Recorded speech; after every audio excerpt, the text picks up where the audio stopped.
In the darkest nights, we find our light, battered souls, but we won't lose sight. Surviving together, never alone. Through every trial, we carry on. Surviving together.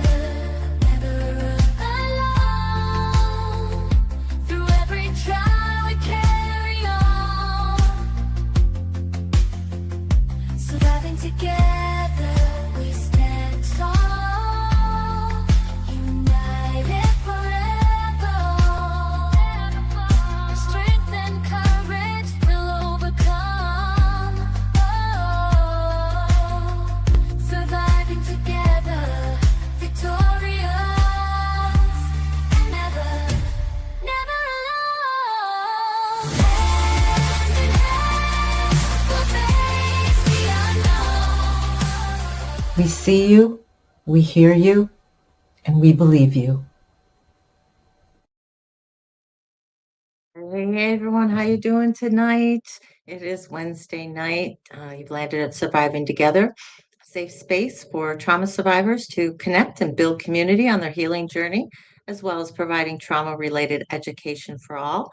I'm so glad that you guys can join us tonight, whether you're joining live, whether you're in the chat, whether you're lurking.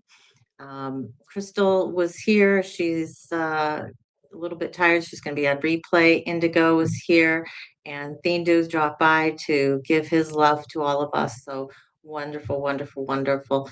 If you're here live, if you like what we do and you like the content that you're seeing, please hit that like button. If you haven't subscribed, consider it, because you can hit that all bell for notifications and you'll get notifications of all of our lives, which we are scheduled out into March at this point. We are scheduled through March 11th, which I'm just blown away by. But we also, I know I said this on Saturday with our last Saturday, but since today is the day, Surviving Together is officially 2 years old. This is the 2-year anniversary of the first live that Surviving Together ever did. So 2 years ago today, on February 11th, we had our first live, and wow, pretty amazing. And we've got a great live show for you here today. I'm going to bring up our guest who we have with us, Miss Alison Jones-Lockwood. How are you doing tonight? I'm doing well. How are you? Great. Thank you for being here. Alison has been working in the trauma survivor support space for quite a long time now, and she's covered a lot of different roles, has a huge role on her plate as we're speaking. Why don't you just I'll let you introduce yourself and kind of tell us a little bit about your background and how you got into working with trauma survivors. Sure, I'd be happy to. Thank you for having me. I am the executive director of the Sexual Assault Victim Advocate Center.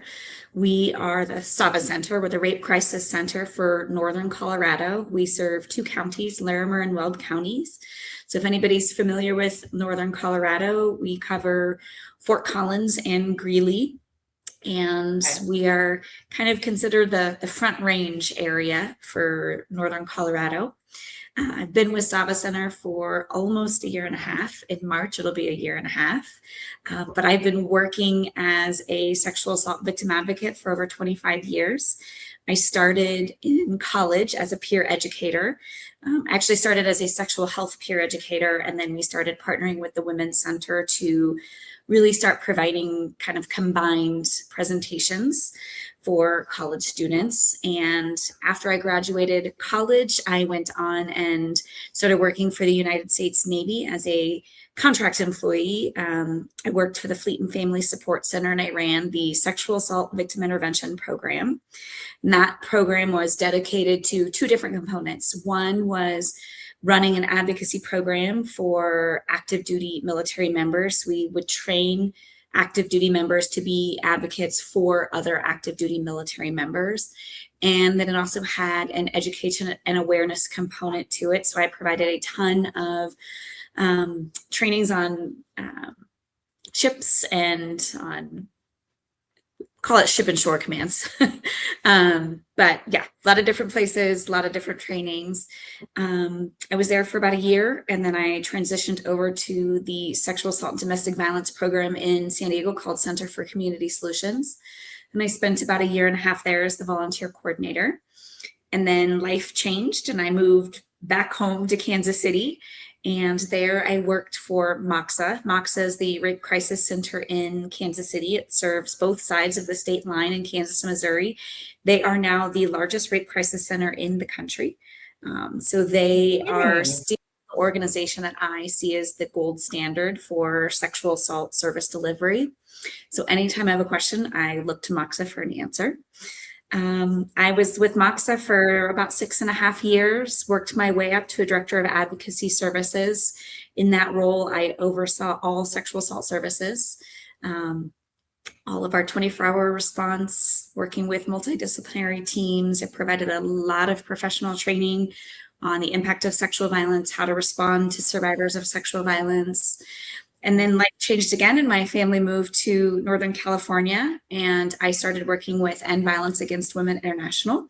And I worked with them for about 13 years, and I did everything from training and technical assistance to managing social media to working with survivors, running a Survivor Voices project to overseeing the Start by Believing campaign.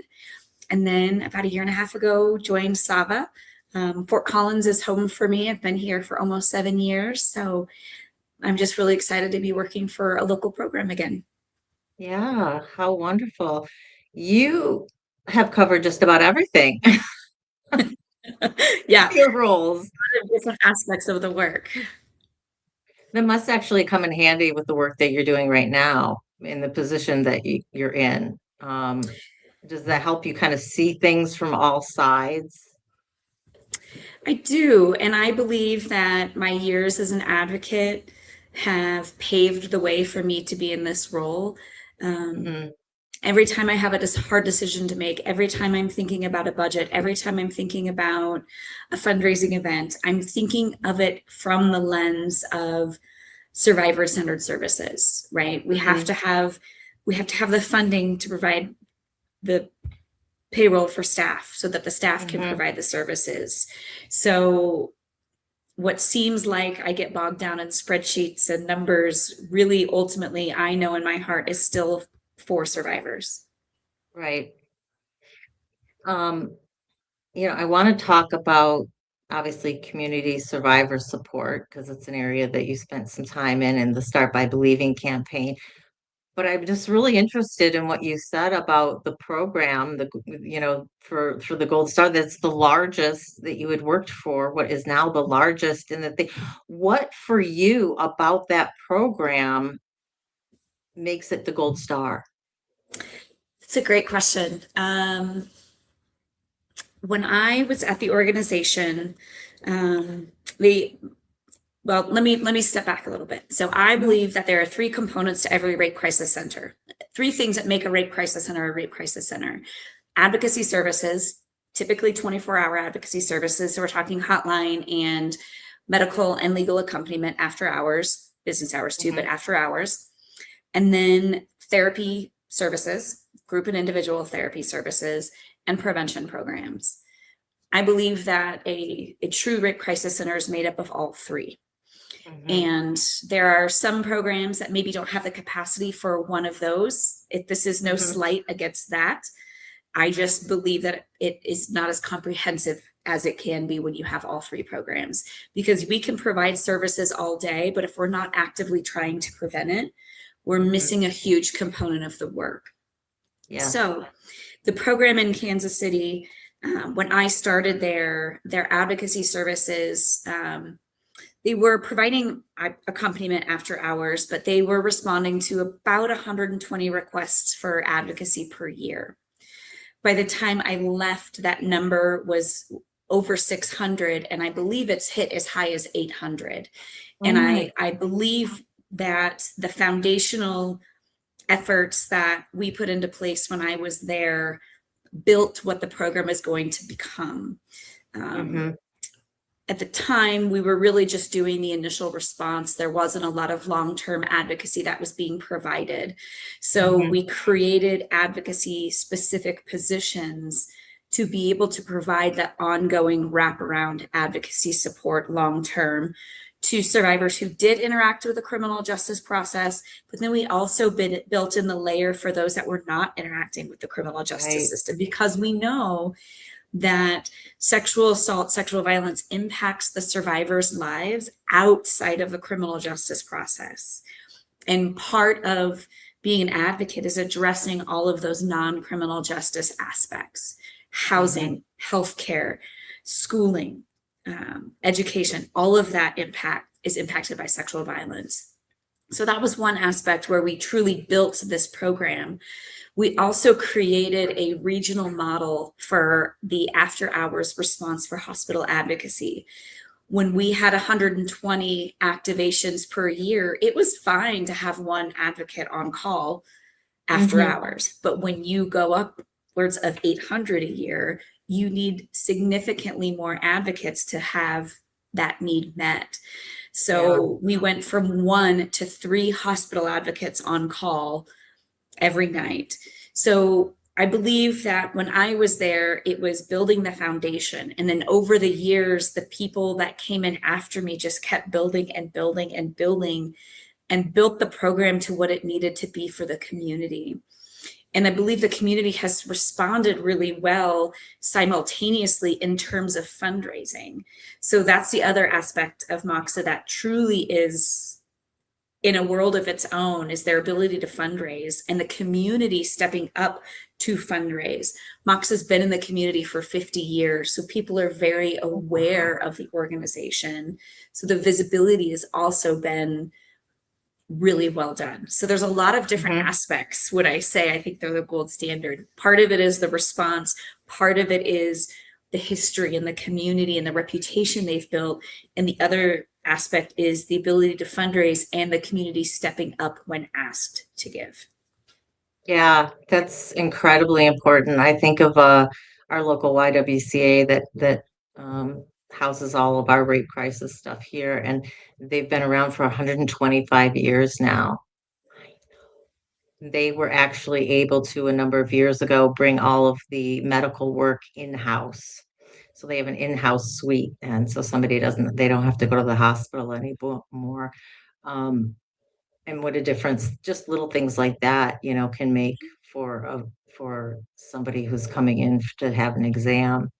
I'm curious because you said you were there for about 6 years, right? In that 6 years, you said you saw them go from about 120 calls to 600. What what do you attribute to that increase? That's a Targeted huge increase. outreach. It was Okay. targeted outreach. We knew that the hospitals were seeing higher volumes of survivors coming in for forensic exams than we were. And so Okay. we knew problem number one was we were not being called by the hospitals to respond. So that was phase one of the outreach, was reaching out to every single hospital. And this is this dates me. This is pre-Violence Against Women Act 2008 that stipulated that any hospital should provide a forensic exam. This was in the times where only certain facilities had forensic exams. Yeah. So now everybody can figure out how old I am. Now But, I understand a little bit as to why the hospital wasn't necessarily calling you, because I'm like, wait a minute. I don't know. Who knows? So we started with the hospitals that were conducting the forensic exams, and we worked very closely with them to start building those relationships back up. So that was step one. Step two was to then kind of mimic that outreach to the local police departments, because the local police departments were not calling us, and they were not allowing advocates in the room either when an interview was taking place. So then it became, we also want to be in the room during the detective interview, and we want these jurisdictions to call us. Well, in the greater Kansas City metropolitan area, there's over 50 law enforcement jurisdictions. So this was a year's process in the making of going to police departments and giving small presentations during roll calls. I remember this vividly, getting up at 5 a.m. to be at the police department by 5:30 for shift change, and giving presentations over and over and over again until officers became more familiar with MOCSA and the services that we were providing. So the outreach really was a huge aspect of getting those numbers up. And then the other part was showing up. It was, we want you to call us, and then committing to showing up when we were called. So that took a lot of training with the volunteers and the staff of, you got to go. If somebody calls, you got to show up, you got to be there. We've got to own our word and be reliable. Yeah, I was a victim advocate for the YWCA for about a year, and getting those 3 a.m. calls or 2 a.m., it's not never at 9 o'clock at night, like the beginning of your shift or anything. It's always right in the middle. Exactly. Right. Yeah. And never wanting to get the call if you were second on the list, because that either meant that we've had multiples or somebody didn't show up. Somebody wasn't answering their phone, and so, yeah, I can definitely see that.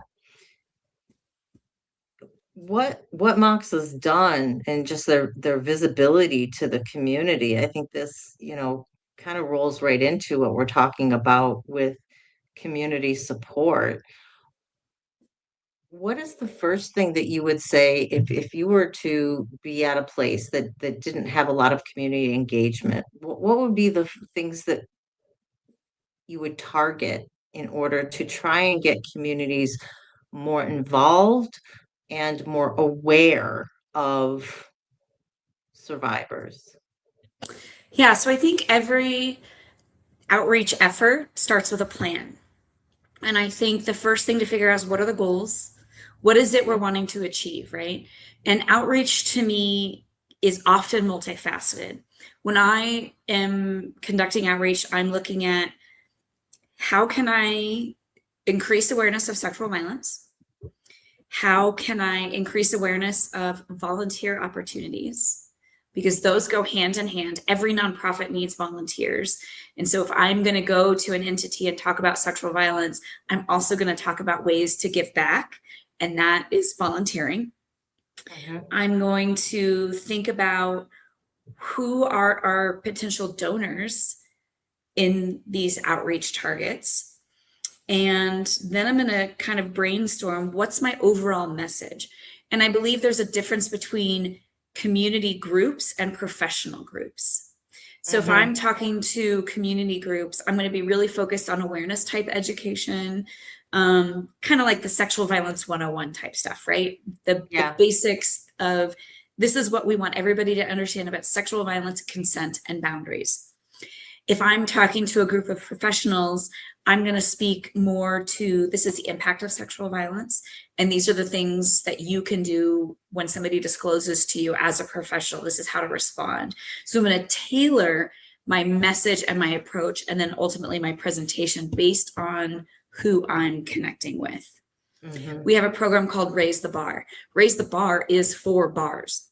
We would not go into a faith-based community and provide Raise the Bar, because it's the wrong audience. At Raise the Bar, we're talking about servers and how to be aware and cognizant of sexual assaults that either are happening in the bar or happening after people leave the bar. In a faith group, I'm largely talking to faith leaders and community members about how to respond.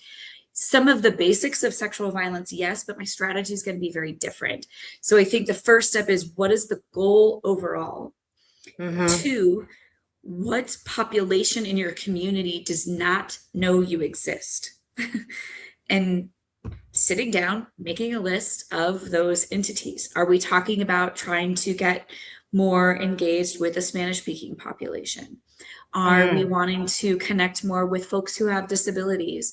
Looking again at those populations that we want to prioritize connecting and reaching out to, and again, tailoring our strategy with that.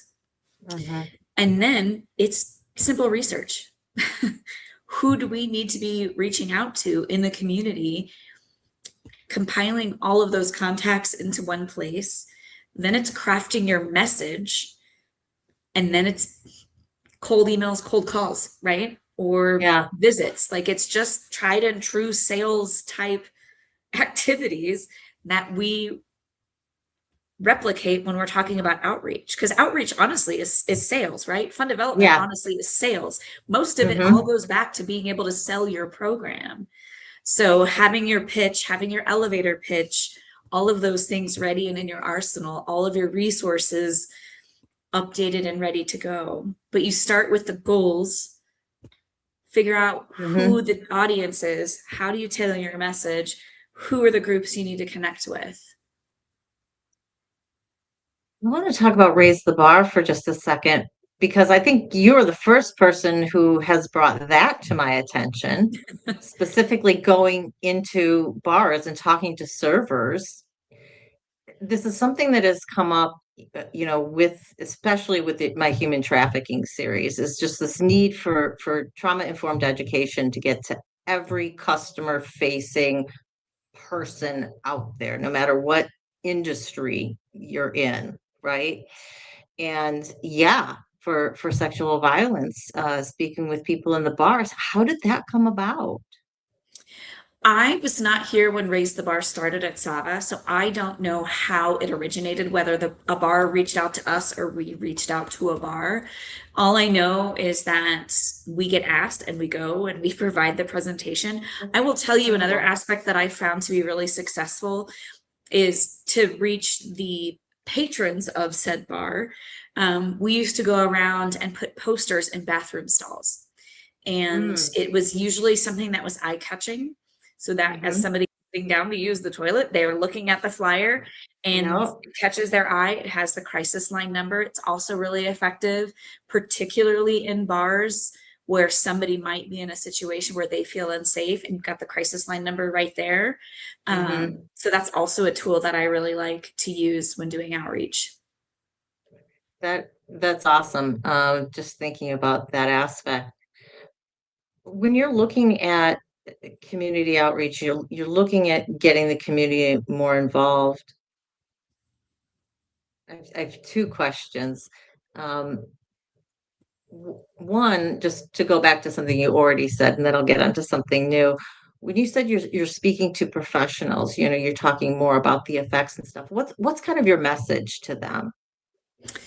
Overall, I think the takeaway that I want is a deeper understanding of the impact of sexual violence and the trauma that comes with it. I want people to understand that trauma impacts the brain, trauma impacts their memory. And if I'm talking to a group of law enforcement officers, I want them to understand that memories can be fragmented and disorganized in the aftermath. And when you are asking linear questions, that is very hard for a survivor to follow. Yeah. And I know that the better strategy is tell me what happened to you. Let them Mhm. speak, let them give their story, their disclosure, and then follow through with some clarifying questions. We know that trauma-informed interviewing is much more successful than who, what, when, where, why style Yeah. interviewing. So that's part one of I want them to understand on a deeper level what the aftermath looks like for the survivor in terms of memory, recall, and details. And part two is I want to provide education on what a trauma-informed response looks like Mhm. and what it means to be trauma-informed. And also, if I have enough space, what it means to have an offender-focused interview that is victim-centered. Because Yes. they're two different things. Speak to me about that difference. I understand the difference coming from an attorney's side and being very involved with law enforcement and stuff, but for our viewers, an offender focused versus a victim focused interview, explain that for us. Yeah. So historically, the interview and sometimes the investigation has focused primarily on the victim's behavior, the victim's response. And what a offender-focused investigation means is shifting that focus to the suspect's response, the suspect's behavior, and really taking that victim blame aspect out of the picture Yes. and focusing on the suspect or offender's behaviors. The victim-centered piece is obvious, right? Focusing on the victim's needs and interviewing them in a way that meets their needs and their comforts and their abilities. Not rushing to conduct the interview 5 hours after the sexual assault happened if the victim has not had anything to eat, drink, and has not slept. Right. So really talking with the victim about what is the best environment for them.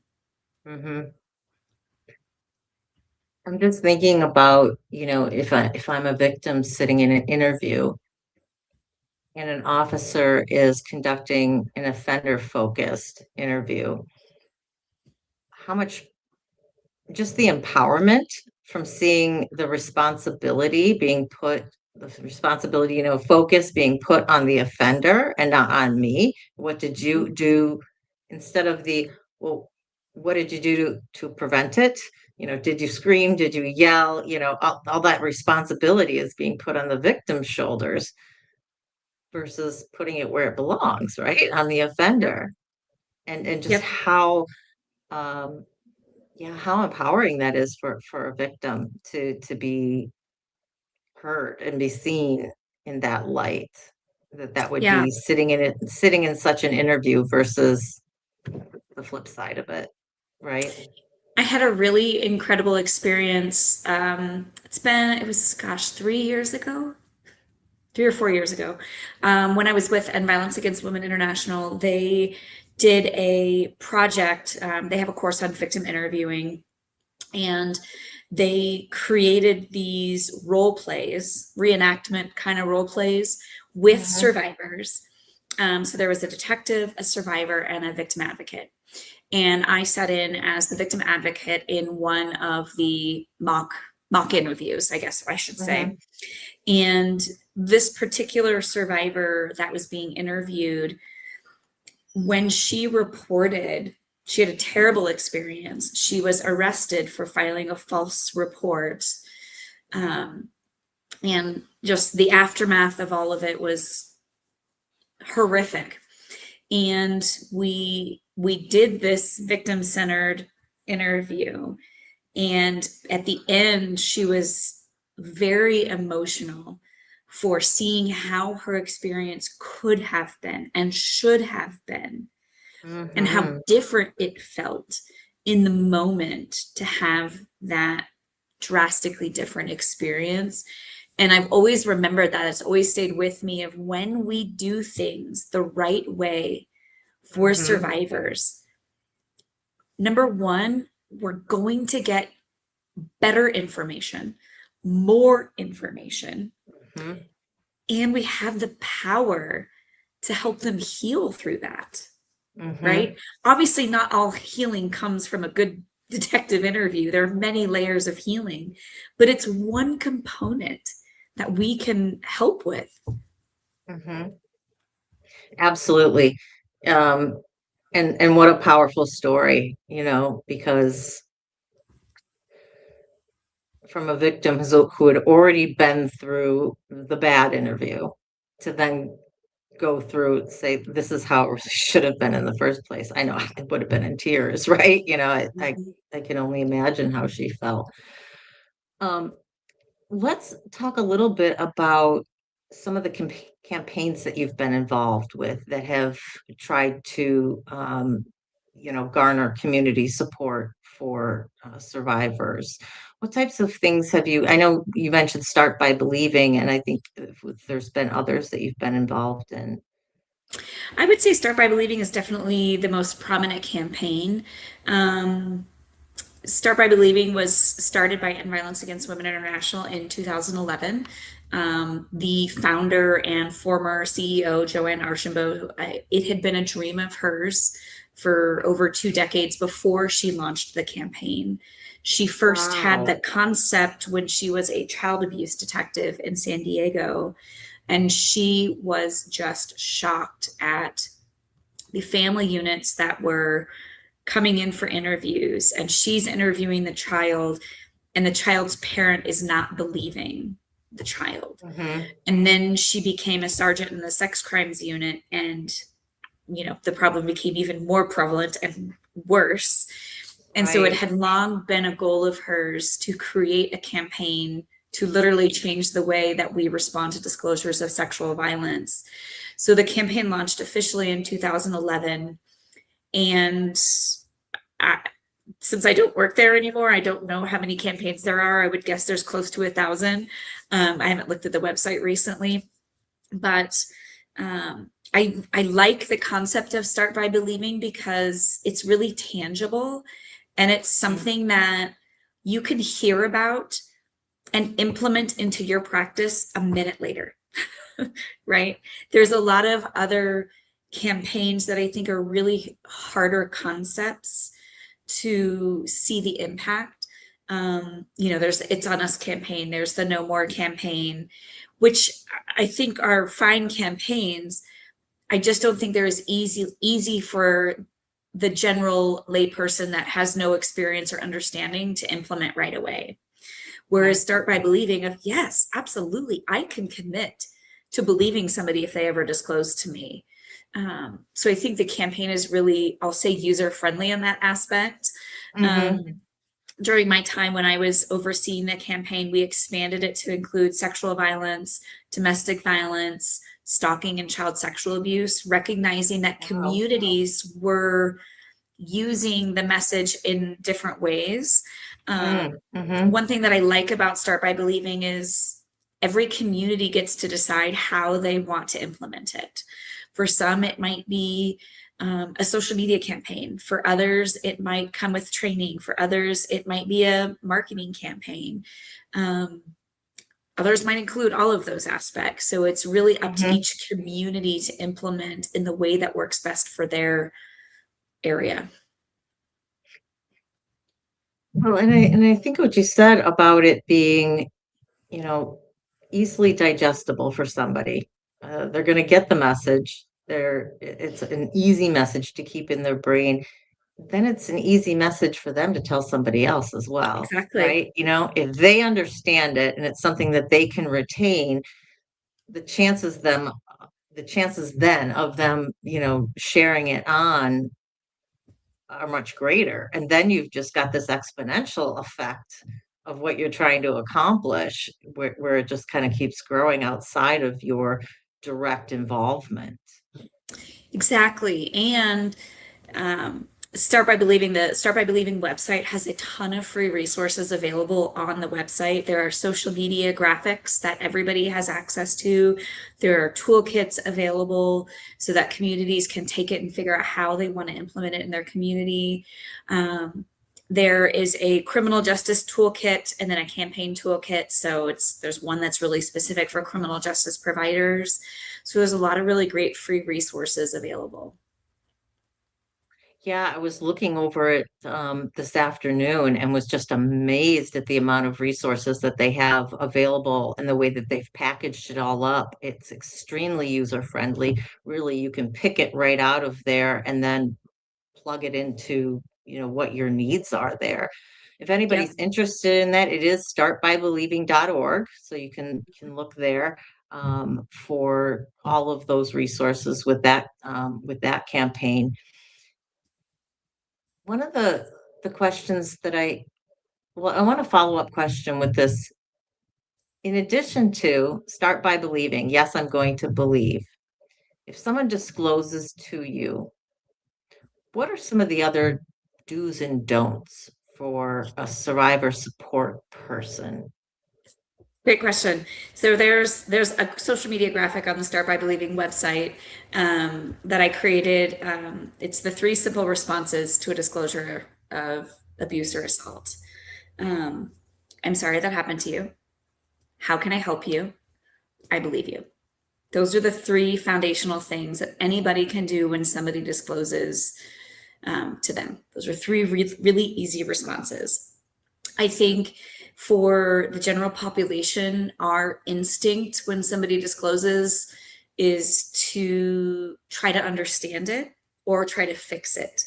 And the most important response that I think is taking a step back, because most of us don't need to know any details. If somebody says this happened, that is sufficient evidence that something happened. Yeah. We don't need any more information than that. And we should not let curiosity get in the way. So we should really refrain from asking questions outside of how can I help you, or what would be most helpful to you, or what do you want to do? Outside of that, we shouldn't be asking who it was, where it happened, when it happened. That's not our role as support people at all. This is core for advocates, but also just support people in general. We definitely should not be asking them what they were wearing or if they were drinking or what they were doing. Let's just keep all of those questions off the table. Yes, exactly. But then I think the other piece is this desire to fix it or kind of minimize what happened to them. And we really shouldn't be doing either. We should be providing a space for this person to talk about their experience as much as they want. As a friend, if I'm a friend and I had no training, I might say, I'm really sorry this happened to you. I really want to be here to support you. This is a little bit outside of my expertise or, my knowledge, but I've heard that there's this organization in our community and I know their crisis line number. Maybe we could call them together and get some information together. That's one option. Great advice for somebody who doesn't feel comfortable speaking about it, where they can still be supportive, but pass the baton. Yep. And do you notice the difference in saying, I know there's an organization and they have a hotline, would you like to call together, is very different from Saba Center has a hotline. I really think you need to call them. It's two very different ways to deliver the message. One is trying to persuade somebody. The other is offering a supportive route to get. I mean, ultimately, we're trying to get people to the same goal, right? Let's call somebody who has expertise in this, but it's the delivery that matters. We should never try to force survivors one way or another into making decisions. The biggest one that always comes up is, do they not want to report? We should never say to survivors, I think you should report, or you need to report this. We definitely do not want to say to them, well, this person's going to do it to somebody else, so you need to report this. So that doesn't happen. That is not helpful. That is harmful. So random side tangent, but I say this to my kids all the time. Like, if they're saying things to each other and I know it was mean, I will say, was that helpful or was that hurtful? And I think general people can do that as well before we say something. Am I trying to be helpful? Could I possibly be hurtful? Am I trying to pressure this person to do something that I think is what they need to do? And maybe we just need to sit back and listen and let them guide us. One of the things that I had heard one time is take all the shoulds, the needs and the shoulds, take those right out of your vocabulary as a support person, because the moment that you put those in and you start talking in sentences like that, you're taking choice and control away from a victim who has already just had their control shattered. And all their choices taken away from them. So what you said in terms of offering, how can I help you? What do you need? You are putting all of that power back into their hands, and they can feel at least some semblance of control as to what's going on with them at that moment versus, you need to report this. It could happen to somebody else. And I just envisioned the 60-pound sandbag, coming down on my shoulders at that moment and just like, okay, thank you. That's one more thing that I can feel guilty about, or shameful about if I decide that I'm not strong enough or that I don't want to report or I'm too scared, then I've got all that shame of, well, I didn't. And what if he does do this, he or she does do this to somebody else, um, yeah, it's just putting another layer on for the victim that doesn't need to be there. Yes, and I'll add one more thing to that. We Yeah. also should never ask a survivor if they want to prosecute. There's one Mhm. person who can decide to prosecute, and that is a prosecutor. Prosecutor. Survivors participate in a process. That is the question. Do you want to report? Do you want to participate? It is not, do you want to prosecute? That is not up to them. And when we Yeah. ask that in the beginning, we set this stage as though it is their choice, whether or not their report goes through to court. And then when they are declined by the prosecutor, we have just taken the floor out from under them, Yes. magnified. I mean, it's already painful enough to know that your case isn't going forward, but when you were told that you have the ability to prosecute and then suddenly you Right. don't, Yeah. It's like, well, what was wrong with it? What didn't I say? What more could I have done? And then you've got all of the weight back on the victim again. Yeah. It's the prosecutor's job, and that they absolutely are the only one. I mean, the police can't even say, a lot of people say, well, if I report it, then if the police believe me, right, then they'll send it to the prosecutor and it'll go through. Well, not necessarily. not necessarily. Yeah. So I had a question in terms of when you reach out to the community, for donor support, have you found, and I can see this definitely changing over time, right? With the amount of social media now, and our ability to reach out to the everyday person is so much greater now. But is there an effectiveness curve of trying to reach out to more the grassroots people, the everyday people, versus reaching out to businesses and corporations? I mean, obviously, there's the ability, the amount of money that somebody is able to donate, but how do you see that difference? In terms of fundraising and fund development, it all matters because somebody's $5 donation matters just as much as somebody's $5,000 donation. Obviously, $5,000 is more money, Mhm. but two people chose to donate and they Right. gave with the level that made sense for them. And that matters. So when I approach fundraising, it's multifaceted, right? Just like our outreach, we have to think of what are our different audiences and what are our strategies to connect with those individual audiences.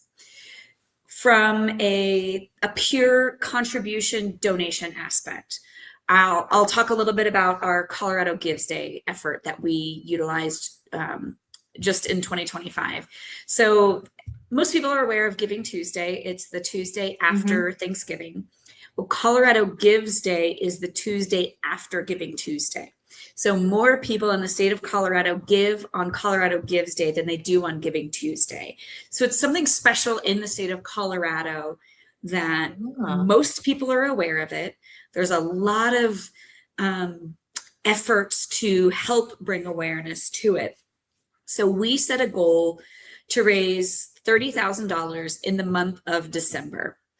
This would be the most Saba has ever raised in 1 month or one campaign effort ever. We put in a lot of different aspects.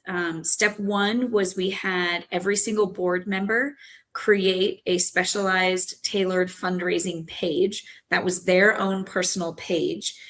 We shot a video of them and edited it for them so they could put it on their page and blast it on social media. And then they did tailored asks to everybody in their network, with the sentiment that it does not matter if you can give $5, $25, $50, or $500. We Right. just need you to give, and we need you to give now. So that was one aspect. And then we worked with a family to create a Why I Give story.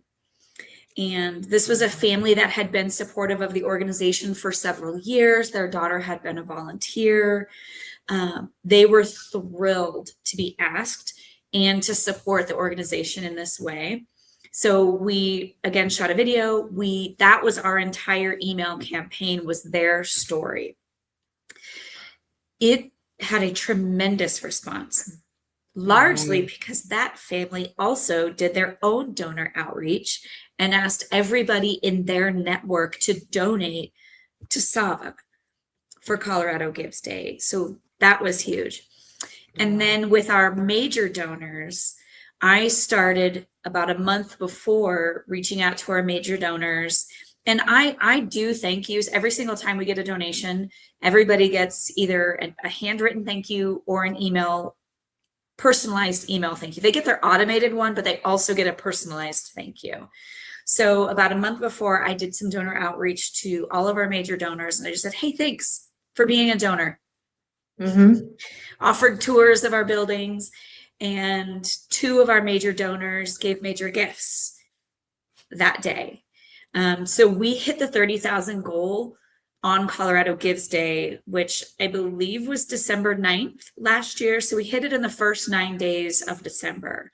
All told, for the whole month, we hit $51,000. So thank you. That's It was amazing. a huge success because we deployed multiple aspects simultaneously. We galvanized our people and our supporters. We asked for people to give in whatever amount that they could give. And we thanked everybody along the way. And all of those things matter and make a huge difference. Our director of development, she has a pretty decent Instagram following. So she did a special tailored ask that was something along the lines of, I'm being petty, but I want to bring in more donors than any board member. Please give as little as $5. Every donation counts. And she did. She had more donors than everybody. Competition works, right? It does. I didn't have a goal. My goal was to, as I said, put on my big girl pants and ask people that I was uncomfortable asking. And I asked the mom of my daughter's cheer teammate, and I didn't ask, and she told me she thought I should ask for more. And she helped me meet my own personal fundraising goal. So, just really kind of going outside of our comfort zone and asking, because if you never ask, it's always no. But if you ask, you might get 50-50 yes. Yeah, absolutely. Absolutely. And I think, I think of some of the ask campaigns that I've seen over the years, and I think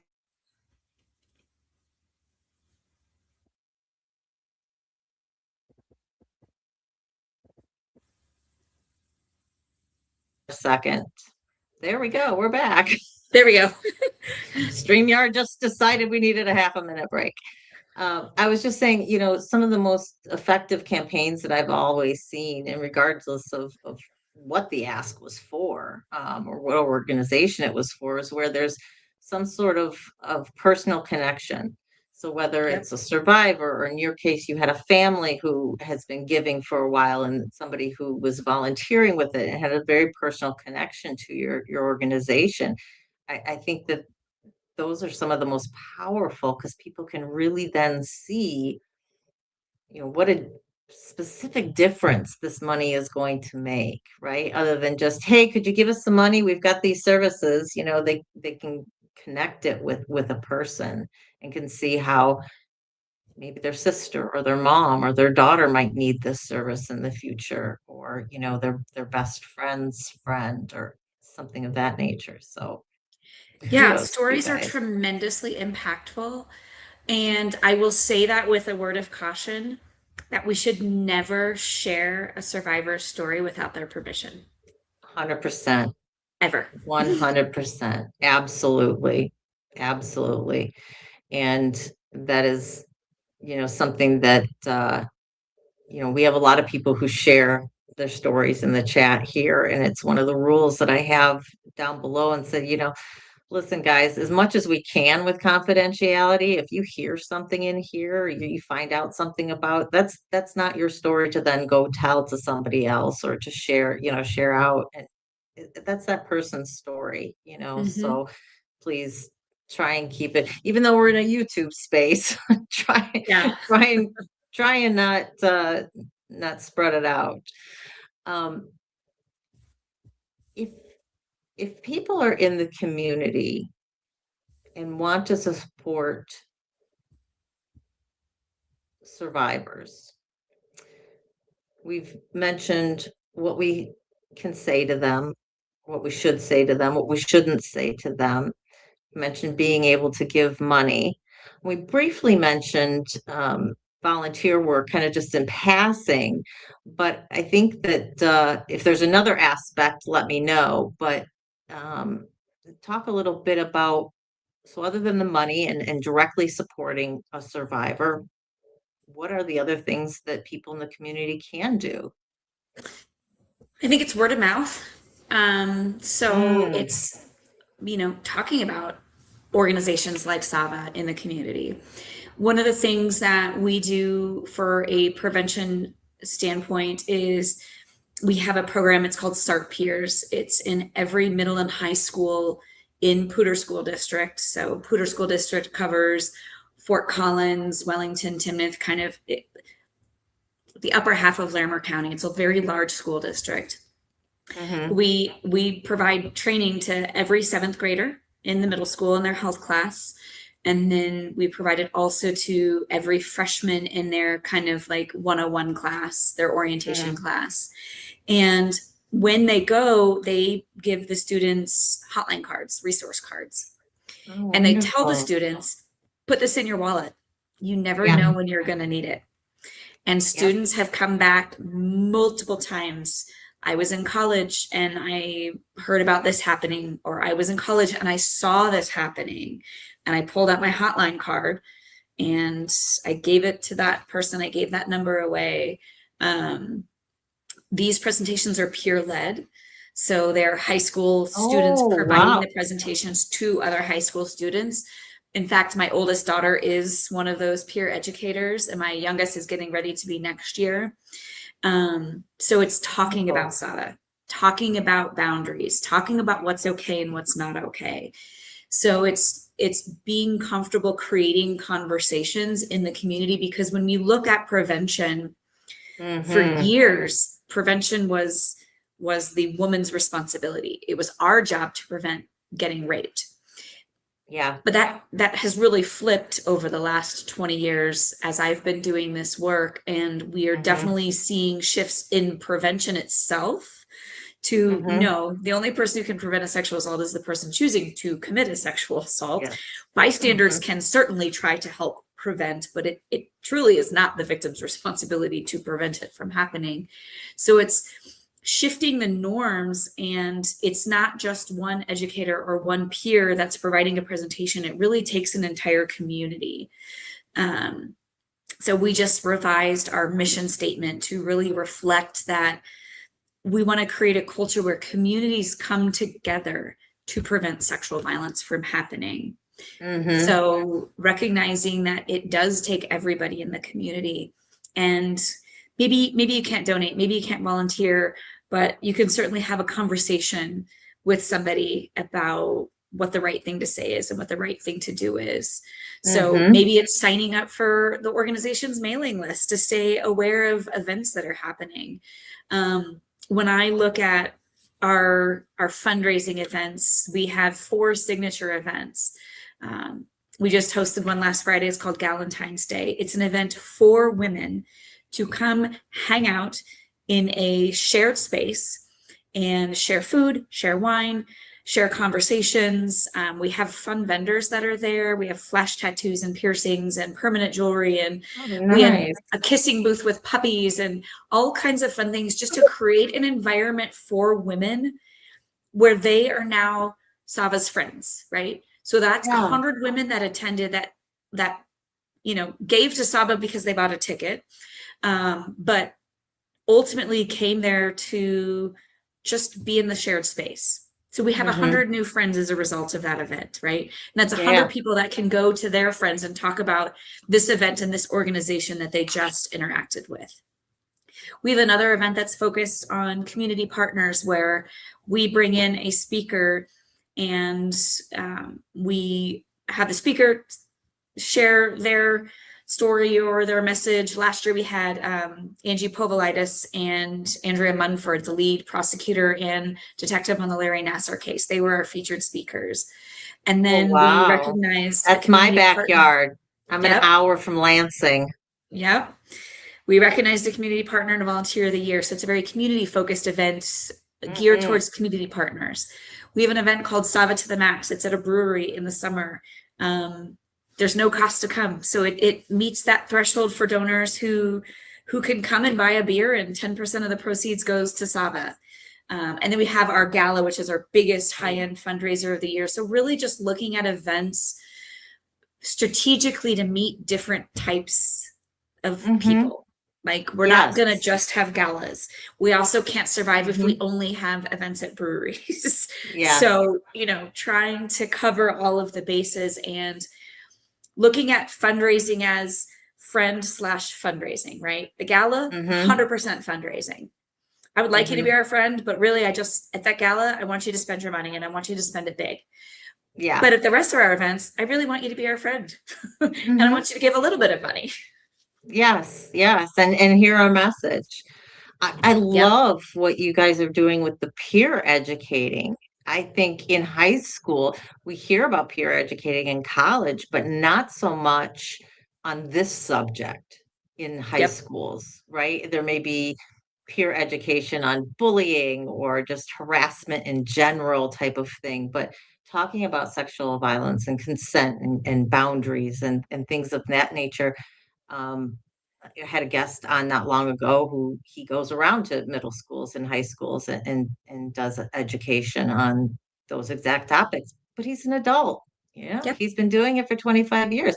And as nice a person as he is and as engaging as he is, and it was a great job he does, because I saw one of his videos that he did. Yeah, when you're talking about high schoolers, just hearing it from somebody else who's your age, who's your friend or a friend of a friend, how much more impactful that could be, because they can bring in things from your daily life, from your school, remember that large party last year, or, whatever it is, and focusing that for the community that's there. And I love the wallet cards, and I've seen this in so many different areas. And I was just talking to somebody today who is doing training with transportation, and the wallet cards that they have, and how it's simple. Put it in your wallet and put it in your purse, and you forget about it until you actually need it, right? Yep. That's an absolute fabulous idea. We are just about 7 o'clock. This has been perfect. Alison, thank you so much for being here. I know that we're going to speak privately again on another topic here in a little while. And people know that I'm doing more than one series with the channel, but thank you so much. If the channel can ever be a help to Sava, please don't hesitate to reach out. We're a smaller platform, but I am happy to push your message out and to, put any posts, repost anything that you guys need, whether it's here on YouTube or whether it's on LinkedIn. Please consider me and Surviving Together a new friend of Sava. Thank you. I appreciate that. And thank you for having me. Absolutely. All right. Well, I'm going to let you go. We already have a follow-up scheduled. I won't keep you after the show just because my outro is a little long. So I won't make you sit backstage throughout all of it, but I will definitely be in touch soon ahead of our conversation. Okay. Thank you so much. Have a good evening. You too. Thank you, Alison. Bye-bye. Bye. Oh my gosh, guys, that was a really an interesting conversation. I think it's important. It might not have, I don't know how it'll play out for you guys, in general with the views, but I think it's really important that we have these conversations about the need for support for these types of local centers. Um, the federal funding for domestic violence shelters, sexual assault centers, and mental health clinics has been drastically reduced. And there, a lot of places are closing, unfortunately. Some places are trying to consolidate. So keeping these services running, as someone who has been on the victim side of things, you know, I had no idea about these when I was going through my stuff. And just thinking about how different, it would be if I would had gone through my stuff in today's day, right? Um, versus back in the 70s and 80s when if I had gone in, it definitely would not have been a victim. Um, it would have been a victim-centered interview, and I don't know that I would have been believed. I certainly wouldn't have had a trauma-informed law enforcement officer interviewing me. And, the first rape crisis center in the country was only started the year before I was born. So, like I said, had I even disclosed at that time, or the people I had disclosed to, had they believed me and tried to do something with me, I don't even know that there would have been any place local for me to go at that point in time. So every community that has a center, whether it's domestic violence, mental health, sexual assault, they are so needed. And whatever we can do to support those organizations, as Allison was stating, whether it is with funding, whether it is just internalizing their message, sharing it on, writing down the hotline number and sticking that in your wallet, put it on a post-it and throw that in your if you don't have one of their wallet cards of whatever your local crisis center is. And have the rape crisis center number on there, have the suicide prevention hotline number on there. You know, if you guys have other crisis centers that are specific, just have those numbers on you. So God forbid you ever need it, you've got easy access to it. So I hope that you guys have taken something out of this. I certainly did. As you heard, Allison has in her past she was doing education with the military, and you know that military sexual assault is the next series coming up after human trafficking that I'm going to start in late spring, early summer. And we're going to have a private conversation about that. So you very well may see Allison back on talking about educating the military as well. Incredibly important piece um, because of the time frame that she was doing it versus Mike Domish, who spoke to us about consent and things parents can do to talk to their kids about issues of consent and boundaries. Um, he's been doing it for a lot longer, and he has seen it from time after Allison was doing it to kind of current day. So we've got two different educators. I'm going to try and see if maybe I can get them on the same program. We'll see, kind of compare and contrast. I think that would be really interesting because also they're different parts of the country. So you're going to see different things there because not all bases have by bases, military bases, not all military bases have the same culture. Uh, for a large part, they do, but there definitely are differences, and especially for some of them who have more mental health services, who have had more education going on, the culture around the idea of sexual violence against people. I will say people because it's not only other servicemen and women, but it's also about contractors and civilians who are associated with the service people. So they're service adjacent. And yeah, so we're gonna have a good conversation with that.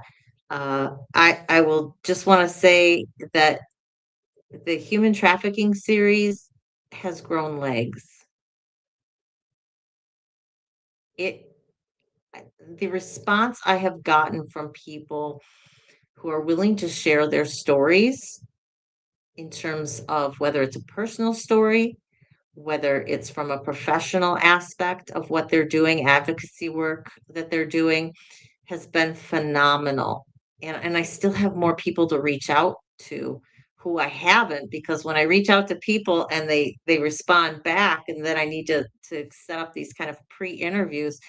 I have had one every day this week, and I have one tomorrow and one on Friday, and then we're starting again next week. And this is how it's been going for the last few months. I've been interviewing people for the channel, whether it is someone like Allison, who I wasn't doing for human trafficking, or whether it's human trafficking. So it's been a very, very busy time, but human trafficking's definitely grown legs. We are going to have more than our 8 in our original series. I don't know how many it will eventually end up with, but it's very possible that the series will continue beyond April. Um, Maybe I'll add one a month, depending on the person or the story that I have come across. Uh, but I just spoke with someone this morning who, like I said, is he does education to the transportation industry. So we're talking buses, truckers, Ubers, delivery people. Eh, what an amazing thing. And then we were talking about this with human trafficking in our very first show, where I was just kind of saying, hey, I'm gonna do this series. The end of last year, I brought you all these kind of rescues that we had, and we started this whole conversation about how people in customer facing service industries really need to be trained. And to come across somebody who's doing that in an industry that comes across a lot of different people. Fabulous, absolutely fabulous. So I'm really looking forward to having him on. I've got an email out to him to get him scheduled. We're trying to agree on some dates. But immediately, our next live is going to be on Saturday. It's Valentine's Day, so we'll see how many of you are here on Valentine's Day afternoon. We are going to be speaking about it's our continuing on with our human trafficking series, and it's Human Trafficking 101. And I really want to get this out before we get any further into some of these other lives, because I want to talk about all the different aspects of human trafficking, the sex trafficking, labor trafficking, organ trafficking, baby trafficking, and the subcategories that there are underneath each of them. So this is going to be very informational. I've been pulling information from different sites that do human trafficking training. So I'm probably, as long as I can get permission from those organizations, be putting up some of the resources that I've gone through there, so that you can see some charts and things like that. So I think it'd be helpful with some visuals. So that is what Saturday is about. And then next Wednesday, 1 week from today, guys, I will not be on 6 p.m. We will be live at noon Eastern. So next Wednesday, the 18th, we will be live at noon Eastern. And that is because one of our guests is located in Kenya, and it's an 8-hour difference. So we're accommodating his schedule. He's coming to us from the evening, and we're going to be talking about labor trafficking in Africa, specifically from Kenya and from Sierra Leone. The other person lives in the United States now, but he's originally from Sierra Leone, and that is the country that he works with anti-trafficking. He does labor and sex trafficking, but I think we're primarily going to be focusing on some of the labor trafficking issues. So those are our next two that are coming up. I think the Saturday after that is going to be the 21st. And that is going to be Jessica Hansen, a guest friend of mine, fellow author in the book that I just published, and she's going to be speaking on what she wrote about in her chapter about her secondary PTSD from dealing with refugees, and also how her previous generational trauma kind of compounded that PTSD and those effects. So it should be a great conversation. Jessica is just such a wonderful person. She runs an incredible organization called Smiles, and I look forward to having that conversation with her. And that will be at our standard 3:00 Saturday time. Hey, Crystal Phoenix, how are you doing? So that's what I have for you guys today. Happy anniversary to Surviving Together. 2 years today. I think I have over 250 videos, I think, on the site. And that includes all the lives. Blown away.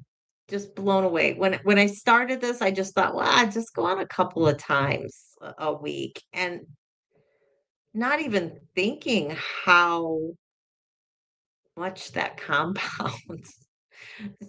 Looking back at all of the content that's been created thus far, and that's out there at Surviving Together, it just makes me giggle and grin, and I'm very, very happy. I have one other thing that I want to share with you, but I'm going to wait until Saturday because I just realized that it's just me on Saturday, so I can share it with you on Saturday. I'll leave you with a little tidbit, little mystery. If you guys haven't hit that like button, please do so. If you can comment after the show, that's really helpful for the YouTube algorithm. It just helps push the show out to more people. If you're listening on replay, and even just, if you don't have a full comment and just want to say, hey, replay, or great show, or just, thanks for being here, whatever your message is, just shooting a quick line really helps the algorithm as well. So with that, let me remind you all that you are worthy, you are valuable, and you are loved just the way you are, for who you are. Hugs and love for me. I can't wait to see you guys on Saturday for Human Trafficking 101. Surviving together, never alone. Enjoy the outro, guys. Bye.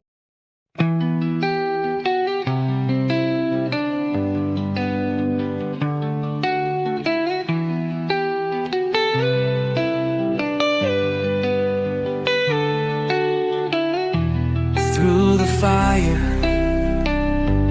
through the rain, we have walked through endless pain, but we stand, we rise again, stronger now, we break the chain, surviving together, hearts open wide, lifting each other through every tide. The past may have shaped us, but it won't define. Together we heal,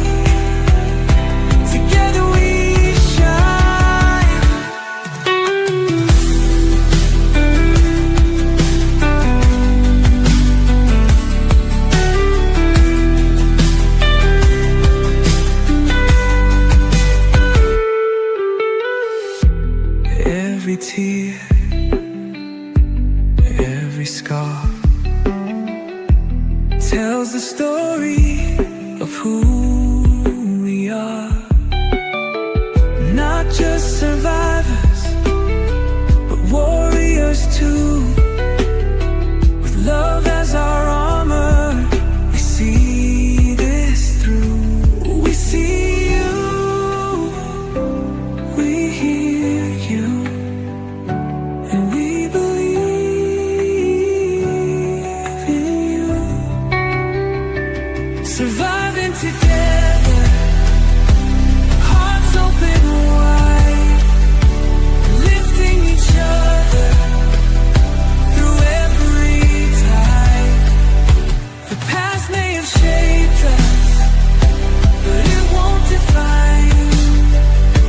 Together we heal, together we shine.